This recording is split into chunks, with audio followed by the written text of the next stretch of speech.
Safe exit আমাদের প্রয়োজন নেই, জাতির প্রয়োজন। ড. আসিফ নজরুল। বর্তমানে সেফ এক্সিট নিয়ে নানা আলোচনা চললেও উপদেষ্টাদের কারও এই ধরনের কোনো নিরাপদ প্রস্থানের প্রয়োজন নেই বলে মন্তব্য করেছেন আইন, বিচার ও সংসদ বিষয়ক উপদেষ্টা ড. আসিফ নজরুল।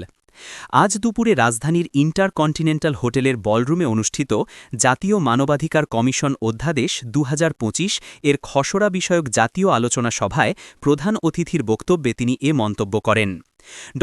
নজরুল বলেন, আমরা উপদেষ্টারা খুব নিশ্চিতভাবে জানি আমাদের কারও কোনো সেফ এক্সিটের প্রয়োজন নেই, বরং জাতি হিসেবে আমাদের প্রয়োজন সেই বিধ্বংসী রাষ্ট্রকাঠামো থেকে সেফ এক্সিট যা ফ্যাসিবাদী সরকারের সময় গড়ে উঠেছে।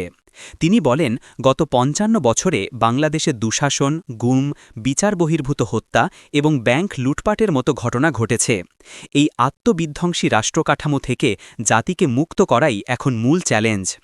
বিচার বিভাগের স্বাধীনতা প্রসঙ্গে তিনি বলেন, ৭২-এর সংবিধানে রাষ্ট্রপতির বিচারপতি নিয়োগের স্বাধীনতা থাকলেও বাস্তবে সব সময় প্রধানমন্ত্রীর ইচ্ছাতেই তা হয়েছে।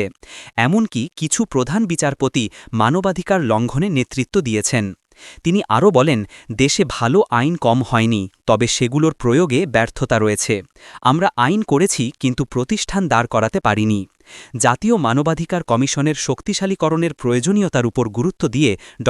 নজরুল বলেন, এই কমিশনকে কার্যকর করতে না পারলে দেশের যে কোনো মানুষ যে কোনো সময় গুরুতর মানবাধিকার লঙ্ঘনের শিকার হতে পারেন। সভায় আরও বক্তব্য রাখেন গৃহায়ন ও গণপূর্ত উপদেষ্টা আদিলুর রহমান খান, পরিবেশ উপদেষ্টা সৈয়দা রিজওয়ানা হাসান, অ্যাটর্নি জেনারেল মো আসাদুজ্জামান, লেজিসলেটিভ ও সংসদ বিষয়ক বিভাগের সচিব ড. হাফিজ আহমেদ চৌধুরী, বাংলাদেশে নিযুক্ত সুইজারল্যান্ডের রাষ্ট্রদূত রেতো সিগফ্রেড র্যাংলি এবং উপস্থিত ছিলেন আইন মন্ত্রণালয় ও মানবাধিকার কমিশনের কর্মকর্তারা, দেশি বিদেশি শিক্ষাবিদ ও মানবাধিকার কর্মীরা।